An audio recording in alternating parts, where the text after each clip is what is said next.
Bom, pessoal, então vamos começar aí, né, o nosso webinar. Primeiro, boa noite a todos.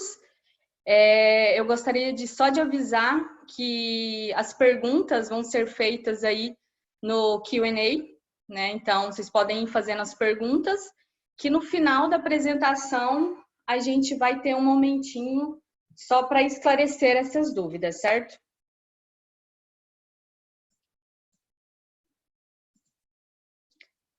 Então, pessoal, para a gente não atrasar, vamos começar aqui. Primeiramente, sejam bem-vindos à Expedição da Agricultura para a Vida, né? Meu nome é Simone, eu sou pós-doc na Unesp, em Botucatu.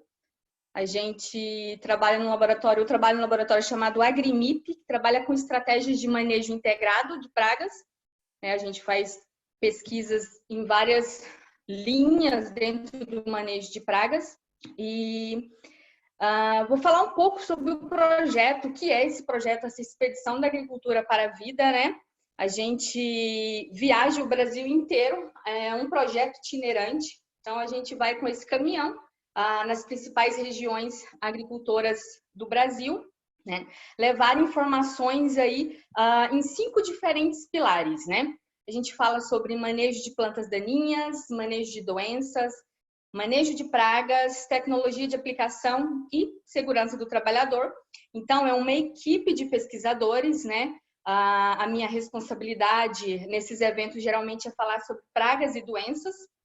E a gente tem mais outros 2 profissionais que falam de plantas daninhas e tecnologia de aplicação. Vocês, durante essa semana aí, desses eventos de boas práticas, vocês vão conhecer esses profissionais.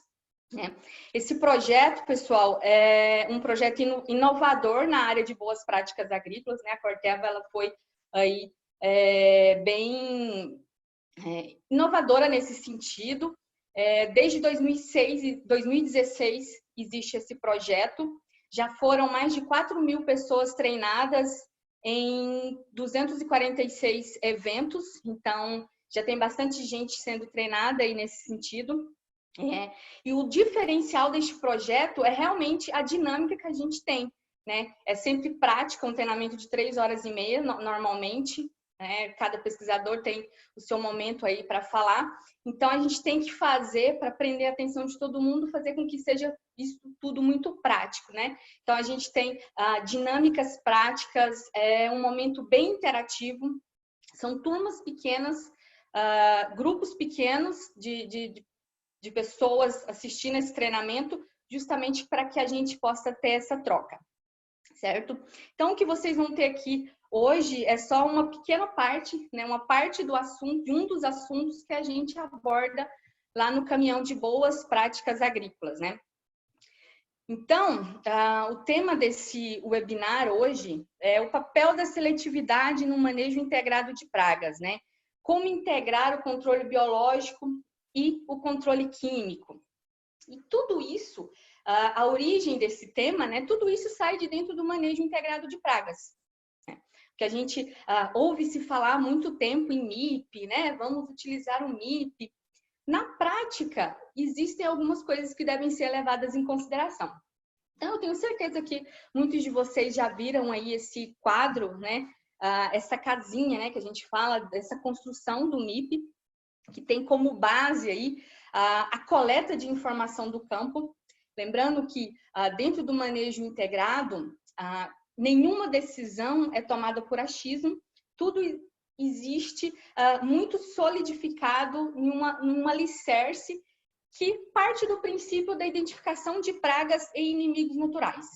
E aqui a gente já vê a importância da seletividade que a gente vai falar justamente nesse primeiro item, né? Que é aí a identificação não só de separar, eu tenho um lagarto, eu tenho um percevejo na minha lavoura, mas o que eu tenho de inseto benéfico que pode estar contribuindo para o manejo de pragas secundárias, por exemplo, né? Então, ter essa coleta de informações para que a gente tenha uma tomada de decisão de como colocar essas ferramentas, né? Eu vou usar um controle químico e o controle biológico, como que eu vou usar essas 2 ferramentas? E aí, existem alguns problemas que não funciona tudo muito redondinho. O pessoal que está no campo, a gente que está no campo, a gente sabe que as coisas não são tão redondas, né? Muitos problemas acontecem quando a gente fala em manejo de pragas. Um dos problemas que a gente ouve relatos é o fenômeno de ressurgência. O que é esse fenômeno de ressurgência? Vamos supor, o agricultor ele fez a aplicação de um inseticida, daqui a alguns dias aquela população de inseto volta a crescer na área, mesmo ele já tendo feito, né, colocado alguma tática de controle para manejo desse inseto. Isso é um dos problemas que a gente tem visto. Outro problema, explosão de pragas secundárias, né? Eu tinha uma espécie de lagarta que era o principal foco do meu manejo. Eu fiz o controle dessa espécie, alguns dias vem ali uma outra espécie de praga, que antes não era problema, e passa a ser problema na minha lavoura. Então, a gente tem esses dois problemas aí, que as hipóteses que existem aí pela causa, né, dessas questões, um dos fatores é a eliminação dos inimigos naturais. Lembra ali na casinha do MIP que a gente tinha a identificação de pragas e inimigos naturais? Então, esse fenômeno de ressurgência e a explosão da praga secundária, uma das causas mais aceitas é exatamente a eliminação desses inimigos naturais. Existe aí consenso, por exemplo, no meio da entomologia, que a gente tem aí uma praga muito importante hoje, que é a lagarta falsa medideira, que no passado ela era controlada por fungos entomopatogênicos. A gente vai falar sobre controle biológico. Então, a gente tinha inimigos naturais que controlavam essa espécie de lagarta. Então, a partir do momento em que, por alguma estratégia de manejo, você tem, por exemplo, a aplicação de fungicidas na sua área, você elimina alguns inimigos naturais e ocorre a explosão de uma nova praga ganha status de praga primária. Certo? Isso é um dos fatores. A gente tem outras hipóteses, como remoção dessas espécies antagonistas, né? Estímulos direto em relação à fecundidade, ou indireto, né? Em relação à fecundidade da praga, mas essas não são as principais questões, de modo geral, quando a gente fala em ressurgência de pragas, né? Um outro fator que a gente tem que levar em consideração aqui é a resistência, né? No momento em que você está utilizando uma estratégia de controle, seja uma planta BT, como a planta BT, por exemplo, né? A gente tem que levar em consideração essa resistência. Então, vou explicar rapidinho aqui como seria essa resistência. A gente tem aí, na nossa população de insetos, algo chamado variabilidade genética. Então, essa variabilidade genética, ela vai me dizer o quê? Que eu sempre vou ter indivíduos resistentes nessa minha população, certo? Esses indivíduos resistentes aqui, como vocês podem ver, está simbolizado pela mariposa vermelhinha. Eu vou ter também, a grande maioria vai ser suscetível, a mariposa azul, né? E eu tenho ali o heterozigoto, que também vai ser suscetível. Então, o que acontece, por exemplo, quando você usa uma planta BT? Usei a primeira vez uma planta BT. Então, a maioria dos meus insetos, a grande maioria, ela é suscetível, certo? Com o passar do tempo, o que acontece? Na geração seguinte, eu já tenho o aumento do indivíduo que é resistente, porque ele se alimentou da planta BT, certo? Ele não morreu, ele vai se multiplicar, vai continuar colonizando a lavoura, e com o passar do tempo, o que vai, né, permanecer ali? A sua população resistente. Falando ainda sobre resistência, não é só em relação a plantas BTs, a gente tem o fator resistência quando a gente está utilizando inseticidas. Como funciona isso? Eu tenho, de novo, a minha variabilidade genética. Vocês podem ver aí que eu tenho mais mariposas azuis suscetíveis do que mariposas resistentes. Então, eu faço a aplicação de inseticida. Esses insetos, algum outro inseto vai sobreviver e vai ficar ali. Pode vir algum outro inseto suscetível colonizar novamente, pode ser algum inseto que, apesar de ser suscetível, ele não foi atingido por essa aplicação, certo? E aí esses insetos se multiplicam. Se eu continuo aí utilizando o mesmo ingrediente ativo, daqui a pouco eu tenho, né, o quê? Sobrevivendo ali na minha lavoura apenas os insetos resistentes. Então, isso faz com que essa minha eficiência de controle, essa população de pragas na minha lavoura, ela comece a aumentar de uma forma descontrolada. E aí a gente volta de novo para o MIP. Então, se eu tenho todos esses fatores, fatores de ressurgência, eu tenho pragas secundárias ganhando status de pragas primárias, eu tenho resistência ocorrendo no campo, aí eu preciso voltar para as estratégias de manejo integrado. Preciso buscar outras ferramentas de controle, correto? Então, a gente tem aí dentre as ferramentas, né, dos pilares, das paredes da nossa casa, a gente tem várias paredes para construir essa casa de manejo, né? Eu costumo sempre dizer que eu não coloco telhado em uma casa que tem uma só parede, não é? Quem já viu uma construção aí, sabe que nunca uma construção ela vai ter uma única parede para sustentar o telhado. Você precisa de, no mínimo, 2 estratégias. E é aí o princípio do MIP, né? Então, falando nessas estratégias, como a gente está propondo falar das principais estratégias que a gente tem hoje aqui, que é o controle biológico e o controle químico, né? Como integrar, o quanto esses inimigos naturais que a gente identificou ali na base do nosso programa de manejo, o quanto esses insetos são importantes. E aí, quando eu falo em controle biológico, existe muitas vezes, quando está falando de manejo de grandes áreas, né, de grandes culturas como soja, algodão e milho, existe vários questionamentos no sentido de mas o controle biológico é muito mais difícil de ser utilizado. Sim, realmente, ele tem características diferenciadas, né? A gente costuma falar que você tem que ter um cuidado técnico com o uso desses agentes de controle. Mas quando eu falo de controle biológico, pessoal, eu não estou falando apenas do controle biológico aplicado, né? A gente passar aqui, o que seria esse controle biológico? A utilização ou a preservação dos inimigos naturais ali da minha área para o controle de um inseto que é praga. Lembra de cadeia alimentar que a gente estuda lá na biologia? Que a gente existe uma cadeia alimentar que um indivíduo se alimenta de outro, isso existe ali na lavoura. Então, no momento que você coloca a lavoura, com certeza virão os insetos fitófagos, que são pragas. Vindo os insetos fitófagos, vêm os inimigos naturais desses insetos para se alimentar desses. Então, aí a gente tem o controle biológico, não só o aplicado pela liberação de um agente de controle, como também o controle biológico que está ocorrendo naturalmente, preservando esses inimigos naturais, a gente tem esses insetos ali trabalhando a nosso favor.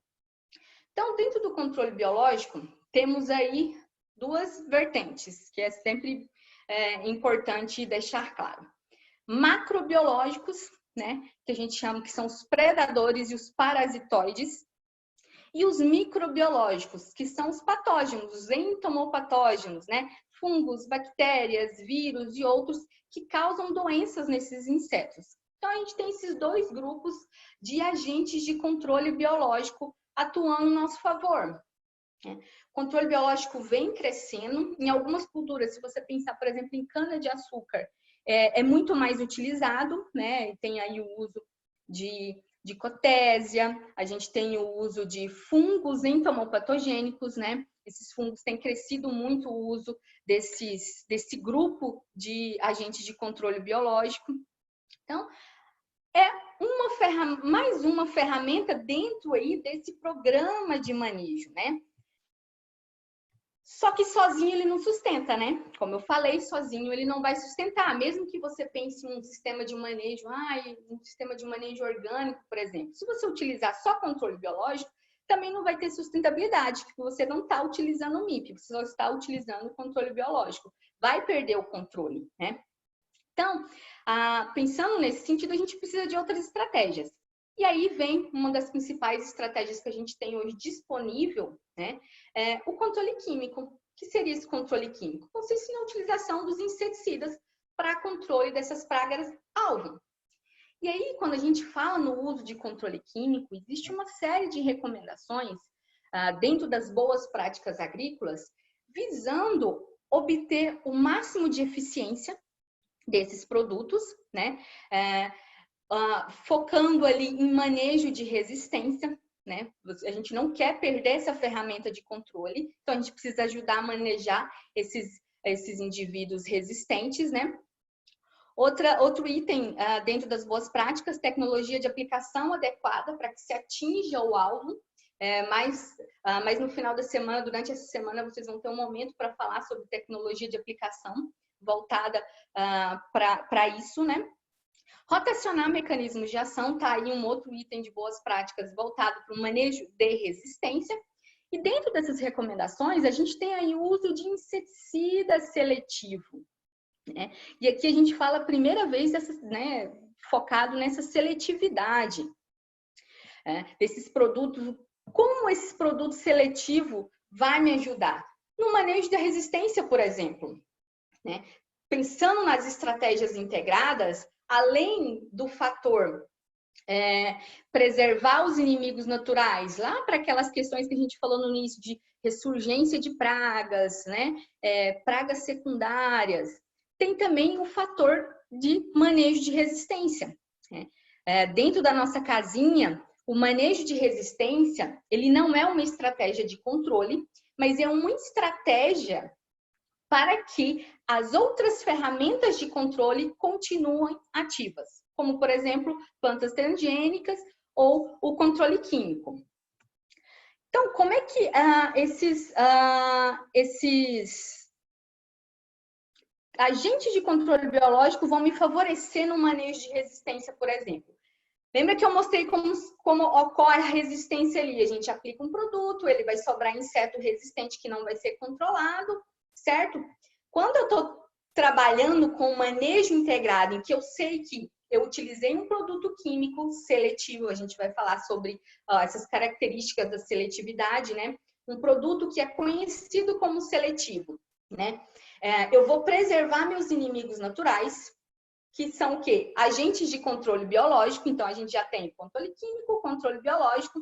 Então, o que acontece com esses indivíduos? Vamos ver aqui. Então, aqui a gente tem a foto aqui da pulverização e de um inseto, né?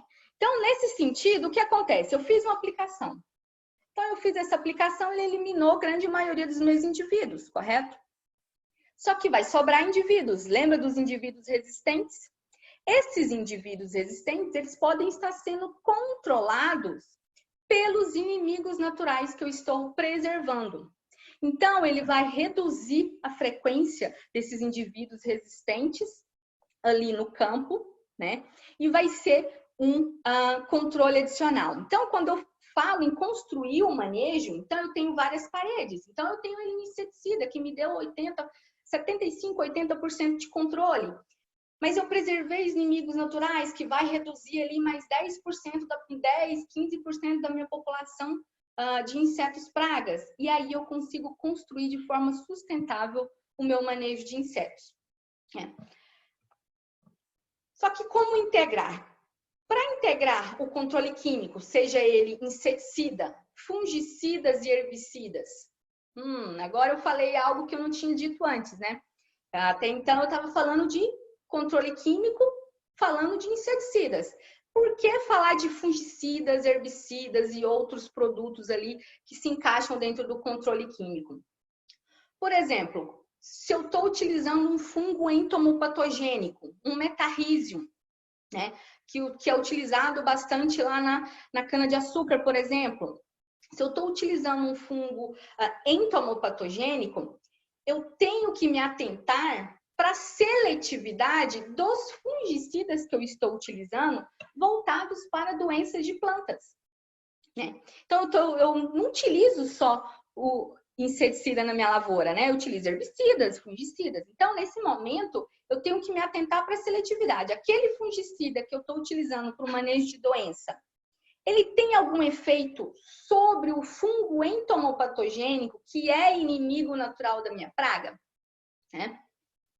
Então, a gente precisa se atentar, porque dentro do controle biológico, lembra, a gente não tem só parasitoide, um inseto que controla outro inseto. A gente tem também esses fungos, vírus e bactérias entomopatogênicas. Então, vamos ver aí como funciona esse integrar o controle químico com o biológico. Seria essa seletividade. O que seria essa seletividade, né? É a qualidade ou a capacidade de ser seletivo. É isso. O meu fungicida ou o meu inseticida, ele vai matar o meu alvo, ele vai atingir o meu alvo, mas ele não vai ter efeito, ele não vai prejudicar a minha comunidade de inimigos naturais. E aí, essa seletividade, né? Quem vai me dizer dessa seletividade? Quem é que diz se o produto é seletivo ou não? Em relação à seletividade fisiológica, que a gente vai falar agora há pouco, a empresa vai te dizer. Quem detém, quem comercializa o produto, ele vai dizer, ó, o meu produto é seletivo ou o meu produto não é seletivo. Se ele não fornecer essas informações, aí a gente consegue descobrir através de pesquisa essas questões de seletividade ou com base no grupo químico desse inseticida, né? Então, pessoal, seletividade fisiológica, seletividade ecológica. O que é, então, a seletividade fisiológica? A seletividade fisiológica, ela está relacionada à molécula do produto. Diz respeito ao produto e como ele atua no inseto. Então, quando eu digo que o meu produto, o meu defensivo agrícola, ele é seletivo, né, o meu inseticida, quando eu estou dizendo que ele é seletivo, quer dizer que ele afeta a praga-alvo, né, que eu desejo controlar, e não afeta meu inimigo natural. Então, mesmo o inimigo natural que está ali no campo, tendo contato com esse produto, ele não vai morrer. Então, você vai preservar esse inseto que é benéfico. Quando eu conheço o meu produto e eu sei que ele não é seletivo, então aí a gente tem duas questões. Ele afeta tanto a praga quanto o inimigo natural. É o que a gente chama aí, de modo geral, esses produtos de largo espectro, né? Ele vai matar todos os indivíduos, todos os insetos que eu tiver ali. Mais pra frente eu vou mostrar os grupos químicos e a gente consegue visualizar de uma forma melhor isso aí. Então, isso a gente falando de seletividade fisiológica. Lembrem-se, tem a ver com a molécula do produto. Tenho também a seletividade ecológica. O que é essa seletividade ecológica, né? É meio que, né, a diferença entre o inseto praga e o inseto natural em relação ao tempo e espaço, né?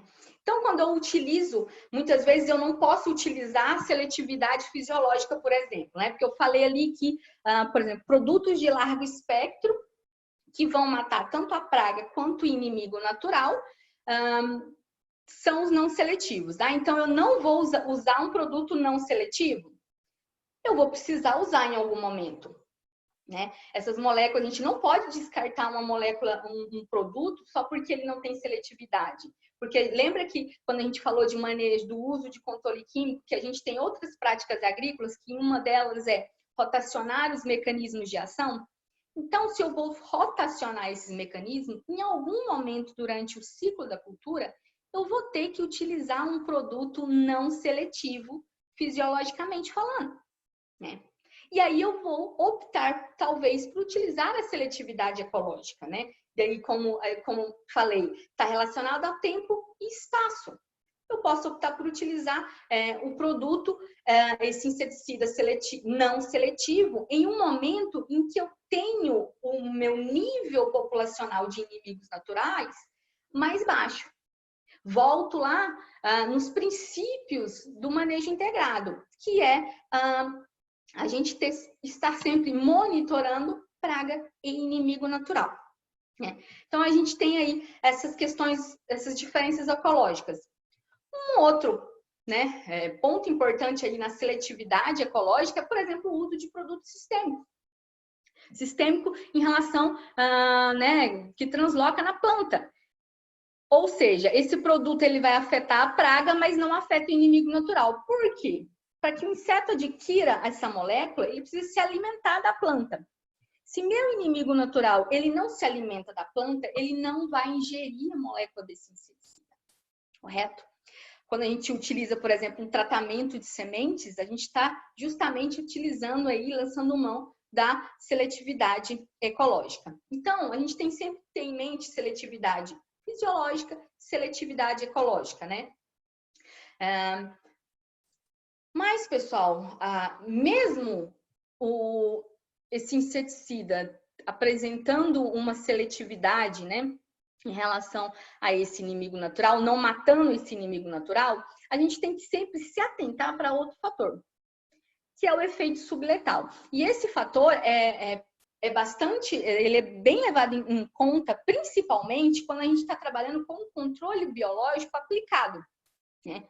Vou fazer a liberação de um parasitoide, né? Vou lá utilizar a cotésia, ou vou utilizar tricograma, ou algum outro inimigo natural macrobiológico, por exemplo, né? Eu posso ter utilizado o produto, ele não causou a morte, mas ele pode alterar algum aspecto biológico no meu inimigo natural, né?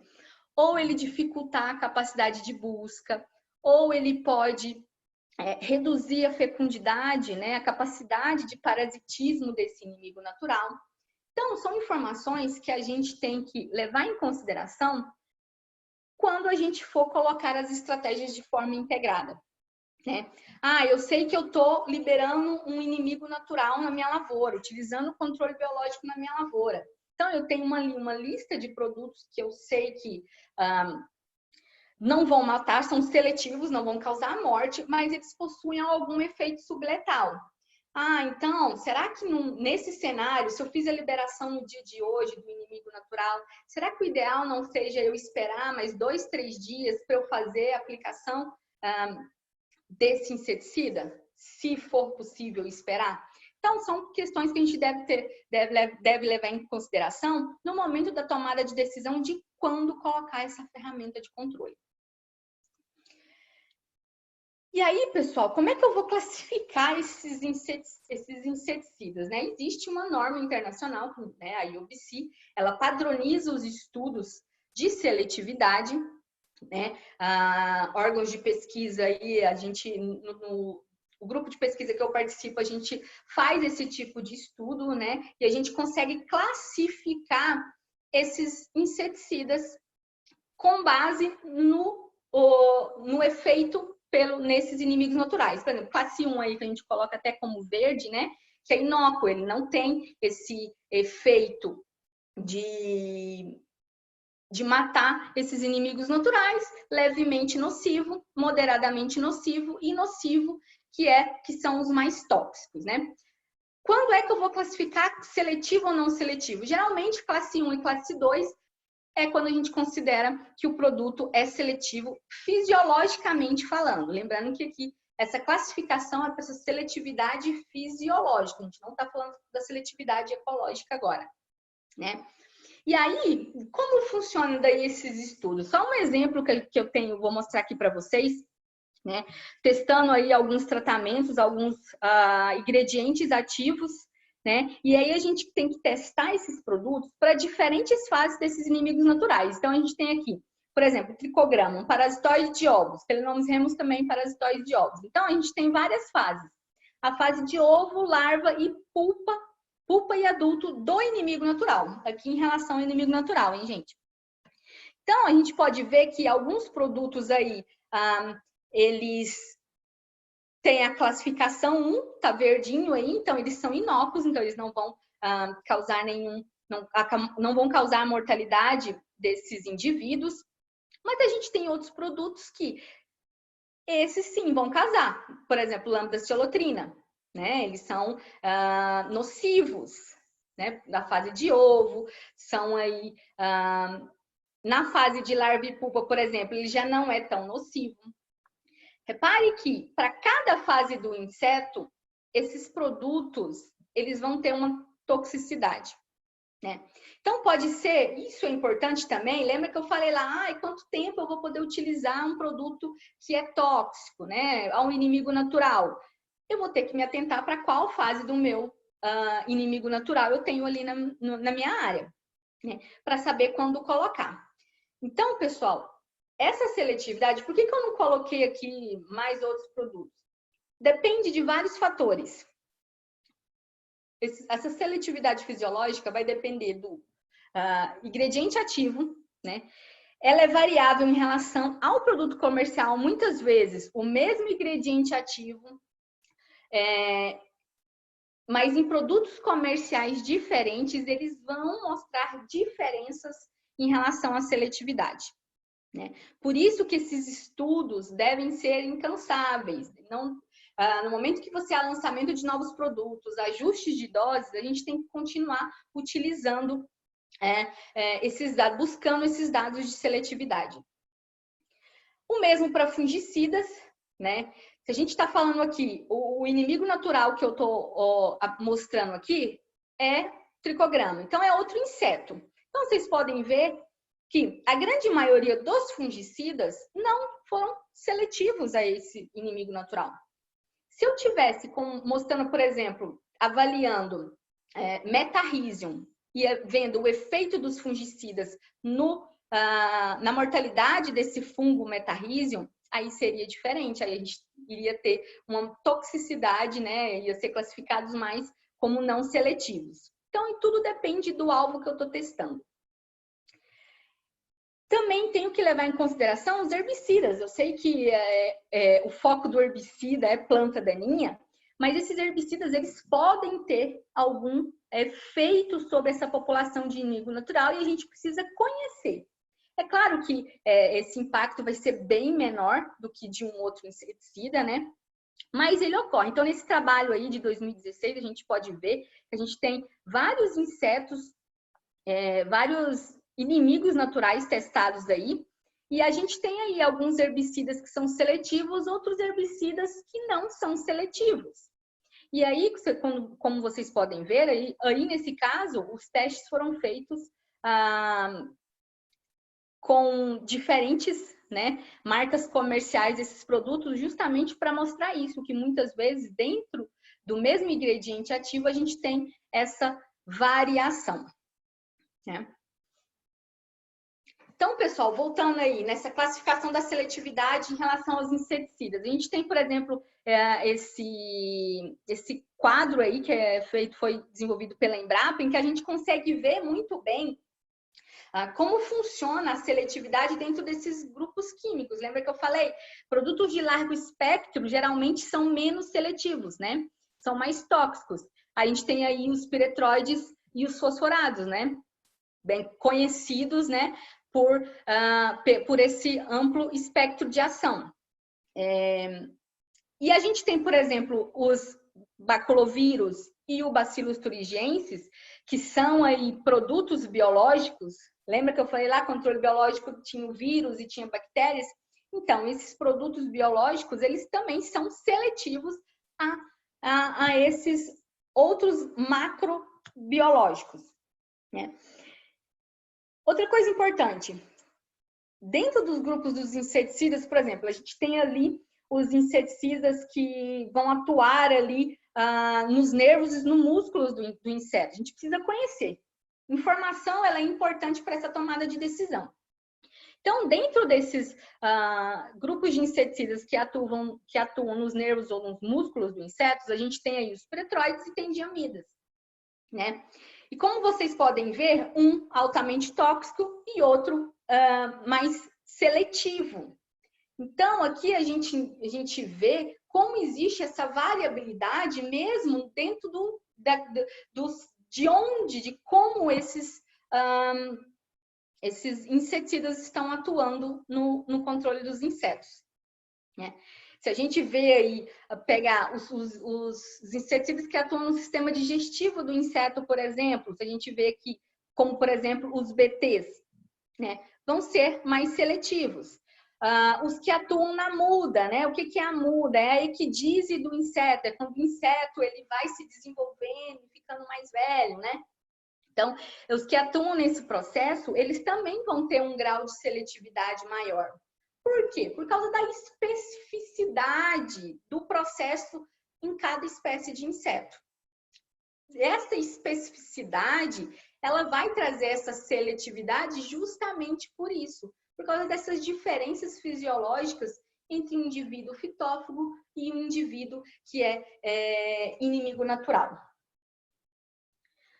Então, pessoal, para a gente concluir aí e ficar dentro do tempo estabelecido para a gente conversar, o que a gente tira de conclusão quando a gente fala de seletividade e de integrar essas estratégias de controle? Primeiro ponto, eu preciso conhecer as características do produto, né? As características fisiológicas, né? Conhecer aonde atua aquele ingrediente ativo. Eu estou trabalhando com piretróide, eu estou trabalhando com a diamida, né? Como esse indivíduo, esse inseticida, ele atua no inseto para realizar o controle, né? Outra informação importante que a gente tem que levar em mente, monitoramento é chave para tomada de decisão, né? Eu vou utilizar da seletividade fisiológica nesse momento, eu estou monitorando, né? Nesse momento eu preciso utilizar a seletividade ecológica. Não, nesse momento eu vou ter que utilizar a fisiológica porque eu não tenho como utilizar a seletividade ecológica. Então a gente precisa estar monitorando para que a gente tenha essa tomada de decisão mais assertiva, né? Seletividade fisiológica versus a ecológica, a gente tem que conhecer as diferenças para a gente saber quando utilizar cada uma, né? Conhecer aí os efeitos subletais, principalmente quando a gente está trabalhando com controle biológico de forma aplicada, né? Para a gente ter um planejamento do uso dessas ferramentas ali e voltar em quando escolher cada seletividade, né? E ter sempre em mente que os estudos de seletividade, eles são contínuos. No momento que há lançamento de novas moléculas de produtos, novos produtos comerciais, né? Produtos comerciais que são lançados com novas misturas de ingredientes ativos, né? Isso deve ser levado em consideração. A pesquisa no campo da seletividade agora ela está caminhando para um outro patamar, né?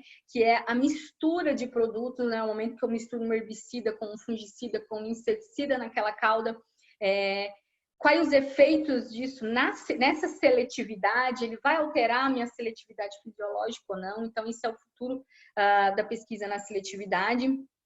Ajustes de doses, né? A gente sabe que dentro quando eu falei lá das recomendações do controle químico, né? Usar as doses corretas é importante dentro do programa de manejo de resistência, mas também a gente tem que ver como que funciona e como que vai ficar a seletividade aos inimigos naturais nesse sentido. Se essa alteração de dose vai me causar ali uma alteração também no meu gráfico de seletividade, certo? Bom, pessoal, era isso que eu tinha para passar para vocês em relação à seletividade, certo? Aqui vocês têm meu contato, a página de acesso do Agrimip, que é o grupo de pesquisa que eu trabalho, é uma página de manejo integrado de pragas, tem meu contato por e-mail. A gente agora eu vou ver algumas perguntas aqui que vocês fizeram. E as perguntas, pessoal, é no Q&A aqui no Zoom mesmo. Vocês podem ir fazendo as perguntas aí e eu vou respondendo aqui, certo?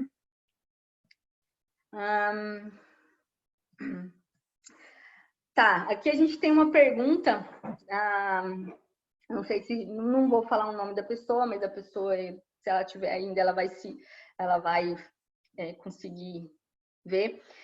Pergunta: quando se usa inseticida de 2 mecanismos de ação, pode ter uma resistência cruzada justamente por usar 2 mecanismos distintos, né? Pode haver sim essa resistência cruzada, né? A gente não aprofundou no manejo de resistência, porque seria um outro tópico, mas é justamente quando a gente fala de seletividade, é justamente para retardar essa evolução nessa resistência, principalmente a resistência cruzada, que a gente fala da importância de preservar os inimigos naturais, por exemplo. A gente sabe que pode ocorrer esses fatores de resistência, então a gente quer o quê? Que esses inimigos naturais que a gente está preservando, ele me ajude a retardar a velocidade com que essa resistência ela possa ocorrer ali no campo, certo? Mais uma pergunta aqui. O que é mais importante para manter os inimigos naturais? Meio confuso assim, o que é mais importante? O mais importante para a gente manter esses inimigos naturais é justamente a gente trabalhar dentro do manejo integrado. Eu estou utilizando várias estratégias, eu me atentar para o impacto que essas estratégias vão causar nessa população de inimigo natural. Então, no momento em que eu faço, por exemplo, eu preciso utilizar inseticidas, eu sei que eu tenho que utilizar inseticida. Se eu trabalho com esses inseticidas dentro das doses adequadas, com a tecnologia de aplicação adequada, né, dentro dos princípios do manejo integrado, e eu opto sempre por esses produtos mais seletivos, eu estou trabalhando pelo equilíbrio do sistema, né? Se eu faço uma aplicação bem feita, eu não vou ter que fazer aplicações excessivas, eu não vou ter que aumentar doses para tentar controlar essa praga, né? Eu vou trabalhar com manejo de resistência, eu vou conseguir manejar de forma sustentável, né? Então, não existe uma estratégia que conserve mais, é o integrado ali. Outra pergunta aqui. Qual um exemplo prático da seletividade ecológica relacionada ao tempo? Quando a gente fala, por exemplo, justamente, eu estou trabalhando com... vou fazer a aplicação de um produto... Deixa eu beber uma água aqui. Vou aplicar, por exemplo, vou utilizar o tratamento de sementes, né? Utilizei o tratamento de sementes, a praga, naquele momento que eu estou ali, os meus insetos, eles não estão tendo, o meu inimigo natural, ele não está tendo contato com o meu inseticida, ele não teve esse contato. Um outro caso, eu vou aplicar, como eu falei, eu tenho que conhecer os efeitos subletais desse produto, certo? Então, eu fiz a liberação de um inimigo natural. Para controlar ovos. Por exemplo, Ctenomys podídeos para controlar ovo de percevejo. Fiz essa liberação. Eu sei que aqueles adultos estão ali forrageando em determinado período do dia. Eu sei que a frequência de forrageamento é em determinado período do dia. Então, eu vou optar por fazer essa aplicação do inseticida, se eu precisar, em um outro período do tempo, em um outro momento do meu dia, certo? Mais perguntas aqui.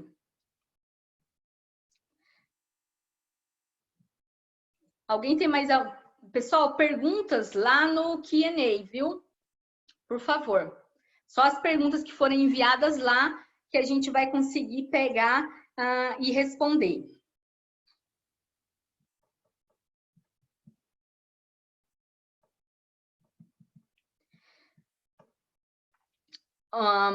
Mais outra aqui, pessoal. Poderia indicar materiais para ler sobre seletividade dos inimigos naturais? Pessoal, existem, se vocês forem no Google, vocês conseguem ali colocar lá seletividade de inseticidas a inimigos naturais. Vem uma série de produtos, de artigos acadêmicos, né? A gente fala de seletividade, de artigos mais técnicos, aí mais técnicos no sentido assim, com a linguagem mais popular e não científica, vocês vão ter que procurar aí dentro das empresas que estão sempre divulgando aí essas informações. Outra pergunta aqui. Gostaria de saber qual a diferença entre produto seletivo e produto sistêmico. São coisas que não tem nada, não é que não tem nada a ver, mas são questões diferentes. Produto sistêmico é em relação à translocação dele na planta, né? E produto seletivo, quando a gente fala num produto seletivo, aí depende em relação à questão de afetar a praga e não afetar um inimigo natural. Então, são questões diferentes. Um produto sistêmico, ele é seletivo de forma ecológica ou fisiológica. Eu posso ter um produto sistêmico que ele vai ser seletivo ao inimigo natural. Então, não é que existe uma diferença. A sistematicidade do produto não tem a ver com... não é uma classificação ali dentro da seletividade.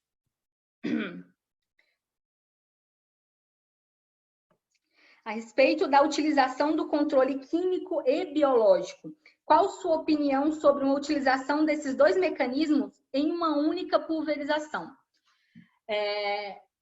Kai, eu acho assim, se a gente está utilizando um inseticida ou um fungicida numa cauda e eu vou adicionar ali um fungo entomopatogênico, por exemplo, eu preciso ter informações de compatibilidade dessa cauda, né? Se eu estou utilizando um fungicida, eu preciso ver um fungo entomopatogênico, eu preciso ver qual dos produtos que eu estou utilizando ali no controle químico na minha cauda, durante a mesma pulverização, que vai impactar. Então, nesse sentido, quando você utiliza o mesmo preparo, você já descarta ali a sua seletividade ecológica. Então, a gente vai ter que ver em relação à seletividade fisiológica. Então, a gente tem que tomar muito cuidado quando falar de utilizar na mesma aplicação, em mistura, esses produtos biológicos. Então, nesse sentido, os testes de seletividade, eles precisam ser intensificados e verificar todas as misturas possíveis que podem acontecer. No momento de você misturar, a ordem da mistura, questões de cauda, né? Questões de tecnologia de aplicação, que daí eu não sou a expert. Mais uma aqui. Uso de BT junto com o piretroide, algum problema?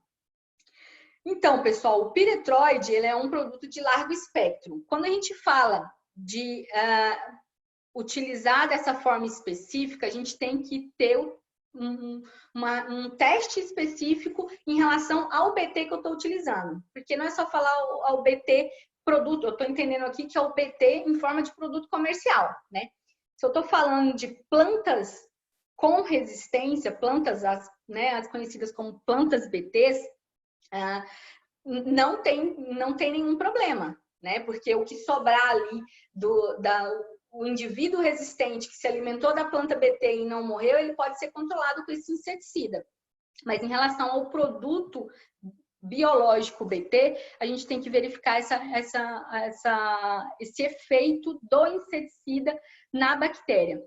Levando em consideração que o BT ele é uma bactéria entomopatogênica, né? O que a gente imagina é que o piretroide não vai ter efeito, né, nesse sentido. Mas quando a gente fala da mistura dos dois produtos na mesma cauda, a gente precisa verificar isso aí em forma de pesquisa. Mais uma aqui.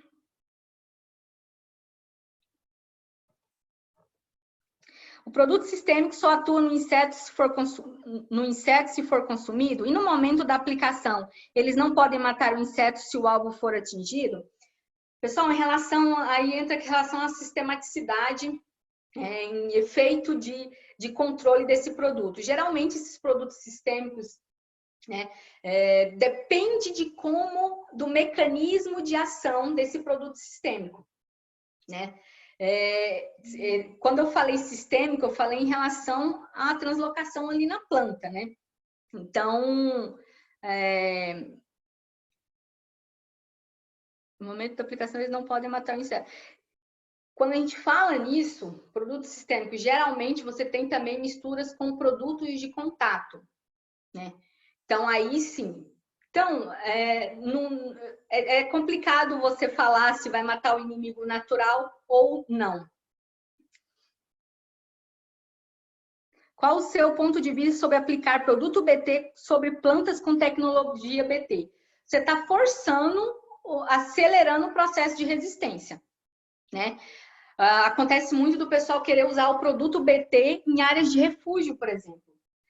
você está colocando, dentro da questão da resistência, você está colocando o mesmo mecanismo de ação naquela população de insetos, né? Então, você não está fazendo um manejo de resistência, você está forçando a resistência ao BT. Mais um aqui. Fazendo o acompanhamento das pragas dentro do campo, em uma grande área, é melhor entrar com medidas biológicas antes de atingir o nível de ação, ou é melhor entrar com controle químico primeiro, esperar o residual diminuir e posteriormente entrar com controle biológico?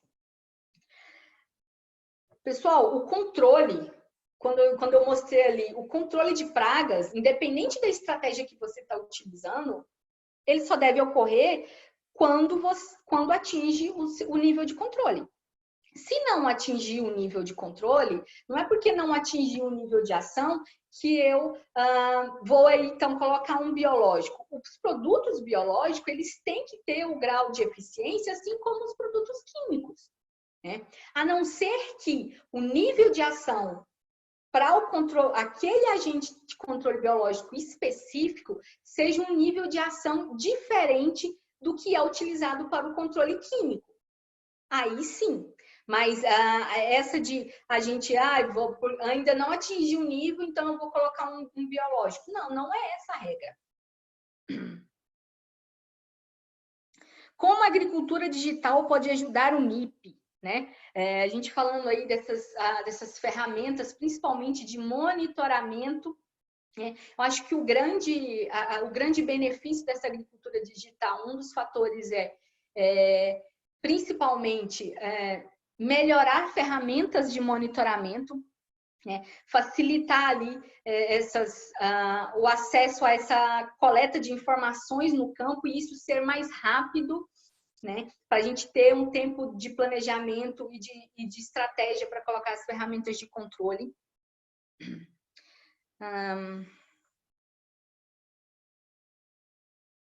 O uso desordenado de ativos para controle de mosca branca na cultura da soja pode desencadear em um aumento populacional dessa praga? Sim, pessoal, quando a gente utiliza uma única ferramenta de controle, né? Lembra lá no início que eu falei de ressurgência, né? De ressurgência da infestação da praga? Quando você usa, né? Quando você não, dentro do controle químico, você não trabalha dentro das boas práticas de rotacionar mecanismos de ação, né? Utilizar as doses recomendadas e não utilizar, principalmente quando a gente fala de mosca branca, é muito importante a gente se atentar para tecnologia de aplicação, porque é um inseto é muito difícil atingir o alvo por causa das características do inseto na planta, né? É um inseto que vai ficar ali no bacheiro. Vão ficar protegidos na parte de baixo da folha, né? A cultura, quando ela fecha, ela protege aquele inseto, ele é um inseto muito pequeno, então ele acaba tendo essa proteção. Então, trabalhar essa tecnologia de aplicação e todos esses cuidados é muito importante dentro do manejo de mosca branca. E sim, ocorre esses casos de aumento populacional justamente por causa dessa dificuldade. Lembra quando eu mostrei lá a questão da resistência? A gente não consegue controlar esses insetos, eles continuam, a gente faz uma aplicação, a gente tem todos aqueles problemas que a gente relatou, né? De resistência, de não atingir o alvo, de desequilíbrio, principalmente, né? Esse desequilíbrio com fungos entomopatogênicos, e eliminar inimigos naturais como fungos entomopatogênicos. Isso pode causar, sim, um aumento no nível populacional de mosca branca. Mais uma aqui. Quais as chances de desenvolvimento de resistência das pragas ao controle biológico, né? E aí a gente... São inimigos naturais, pessoal. As chances, não há essa questão... Depende muito do tipo de agente de controle biológico que a gente está trabalhando, né? Se a gente pensa em macrobiológico, né, que um inimigo natural vai lá, por exemplo, um parasitoide, coloca os ovos dentro, ou no ovo da praga, ou na lagarta. né? As chances são menores, mas a gente falar, por exemplo, em vírus ou bactérias, a gente pensa em baculovírus ou o próprio BT, por exemplo, né? A gente tem aí casos de resistência às plantas BTs, né? O mecanismo de ação mesmo do produto BT. Então, pode ocorrer nesse sentido, assim, quando esses produtos biológicos têm um mecanismo de ação específico.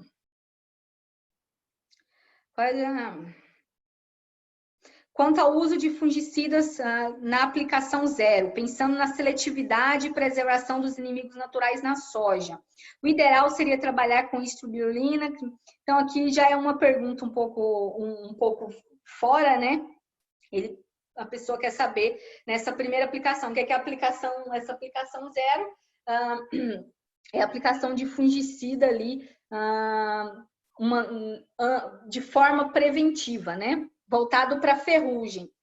Então, pensando na seletividade, a gente teria que, nesse momento, né, volto para o monitoramento, né? Eu preciso entender, eu não posso tomar uma decisão unicamente voltada aos inimigos naturais, porque eu preciso ver dentro desses fungicidas, o foco principal da minha tomada de decisão é o controle da doença, né?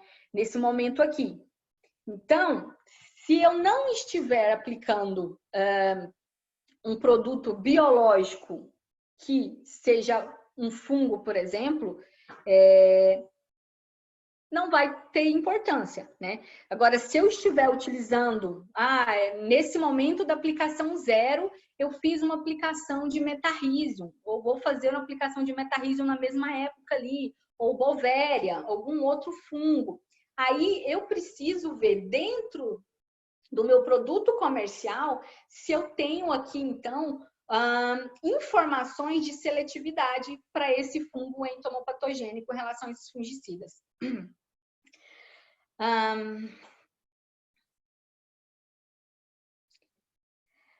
Gente, eu acho que a gente já está finalizando. Se vocês tiverem mais alguma pergunta, né, podem ir nas páginas que eu passei para vocês, as páginas do Agrimip, né? Aqui, vocês têm meu contato aqui, podem entrar em contato e mandar as dúvidas que vocês tiverem, né? Gostaria aqui de avisá-los que os nossos eventos de boas práticas agrícolas vão continuar durante essa semana. Esse foi só o primeiro evento, né? A gente tem amanhã outro webinar com o professor Mauro Rizardi, né? Que é a importância das culturas de cobertura no manejo de plantas daninhas. Não percam essa oportunidade, professor Mauro Rizardi, super conceituado na área de manejo de plantas daninhas. Amanhã, às 16 horas, ao contrário, hoje começou às 18 horas, desculpa. Hoje começou às 19 horas, amanhã começa às 16 horas. Na quarta-feira, eu volto para falar com vocês, mas aí eu vou falar sobre tratamento de sementes no manejo fitossanitário da cultura, mais voltado para manejo de doenças. Então, também às 18 horas, né? E no dia 30, no mesmo horário, às 18 horas, com o Rodolfo Chequeto, a gente vai ter aí perdas e deriva em tecnologia de aplicação. Então, outro tema. Então, hoje foi só o começo, né? Nos próximos 3 dias, lembrando, às 18 horas, não vai ser mais nesse horário, só hoje foi às 19 horas, certo?